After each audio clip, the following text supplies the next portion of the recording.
গত 24 ঘন্টায় কক্সবাজারে ভারী বৃষ্টিপাতে 9 জনের মৃত্যু হয়েছে। আমি এই মুহূর্তে অবস্থান করতেছি উখিয়া রোহিঙ্গা ক্যাম্প 15-তে। আপনারা ইতিমধ্যে জানতে পারছেন রোহিঙ্গা ক্যাম্পে পাহাড় ধসে কিন্তু একই পরিবারের মা শিশু সহ 3 জনের মৃত্যু হয়েছে। সেই সাথে রোহিঙ্গা ক্যাম্প 11-এ কিন্তু একই পরিবারের শিশু সহ 7 জনের মৃত্যু হয়েছে। যে টানা 24 ঘন্টা কক্সবাজার জেলার মধ্যে যে ভারী বৃষ্টিপাত হয়েছে সেই বৃষ্টিপাতে কিন্তু ইতিমধ্যে কক্সবাজার জেলার মধ্যে 9 জনের মৃত্যু হয়েছে।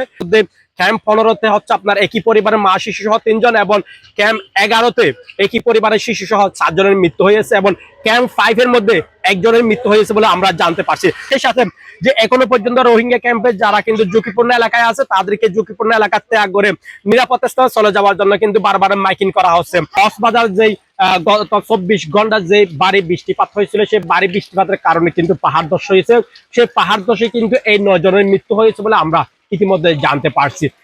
দুটাই পর্যে বাদে দুটাই হরি বাদে হান্দাবাগে মানুষ 4 জন তলই একটি মা বাপ পগ মারা গিয়ে আর গোড়া বাচ্চা লেয়া ভাই আর কুরু গুরু দাবি দিব এটা গুরু পাই আর তার গত 4 কারব দেখতে মানুষ কিন্তু আর কার ইয়াতে কুড়ি কিন্তু কষ্ট পাই।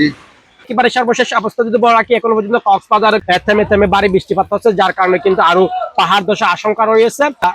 ঝুঁকিপূর্ণ এরিয়াতে আছে তাদের কিন্তু নিরাপদ স্থানে চলে যাওয়ার জন্য কিন্তু মাইকিং করা হচ্ছে। তো এই ছিল এখানকার সর্বশেষ অবস্থান। বুরহানুদ্দিন, কক্সবাজার কণ্ঠ, উখিয়া, কক্সবাজার।